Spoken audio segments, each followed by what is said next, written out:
Hi everyone, good morning. সকাল সকাল চা খেয়ে চলে আসলাম ছাদে ঠাকুরের জন্য ফুল তুলতে।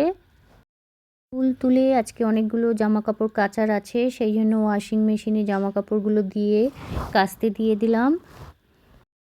আসলে আমাদের বাড়ি অনেকগুলো বিড়াল, তো বিড়ালের জন্য বিছানার চাদর খুব নোংরা হয়, ওরা বারবার বিছানায় ওঠে চটকায়, সেই জন্য বারবার বিছানার চাদর পাল্টাতে হয়, তাই অনেক কাচা ধোয়া করতে হয়। ওয়াশিং মেশিনে জামা কাপড়গুলো দিয়ে সকালের টিফিনটা খেয়ে আমি ঘরে আসলাম ওষুধ খেতে। দেখি ঘন্টি তখনও ঘুমাচ্ছে। ঘন্টি সোনা এত ঘুমাতে পারে, সে কি বলবো, সেই রাতের থেকে ঘুমাচ্ছে। একবার তুলে দিয়েছি আবার এসে ঘুমাচ্ছে। খাওয়া নেই দাওয়া নেই, সারাদিন ঘুম।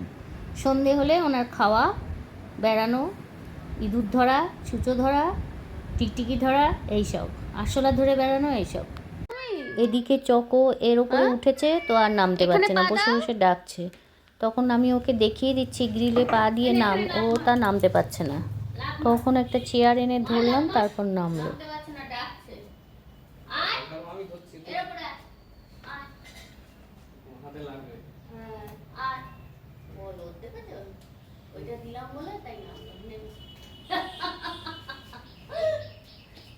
ওকে নামিয়ে আমি রান্না করতে আসলাম রান্নাঘরে। রান্না চাপিয়ে দিয়েছি। আজকে বিশেষ কিছু রাঁধবো না, তাই একটু তাড়াতাড়ি করে রান্না করে একটু বিশ্রাম নেব। আসলে আমার অনেকগুলো বিড়াল, তো ওদের দেখাশোনা করতে করতে সময় কোথা দিয়ে চলে যায় টেরও পাই না, তাই একটু বিশ্রামও হয় না আমার। তাই ভাবলাম একটু সকাল করে রান্না করে খেয়ে দিয়ে একটু ঘুমাবো। রাতেও ঘুমটা ঠিকঠাক হয়নি, সেই জন্য। যে রান্নাটা করছি, এই রান্নাটা করতে না পেঁয়াজগুলো একটু নরম করে ভাজতে হয়।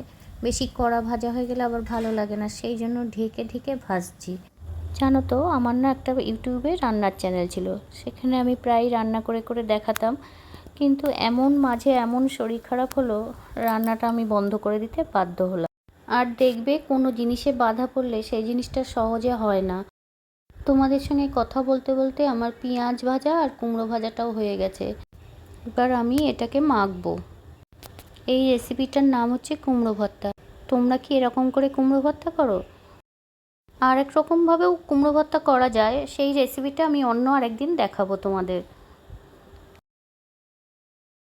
বন্ধুরা, আমার ব্লগগুলো যদি তোমাদের ভালো লাগে, লাইক শেয়ার কমেন্ট করো, আর সাবস্ক্রাইব করতে ভুলো না যেন। তো আজকে আমার দুপুরের মেনু হচ্ছে কুমড়ো ভর্তা, ডিমের অমলেট, আর টক ডাল, আর টক দই। আজকের ব্লগটা এখানেই শেষ করছি। বাই।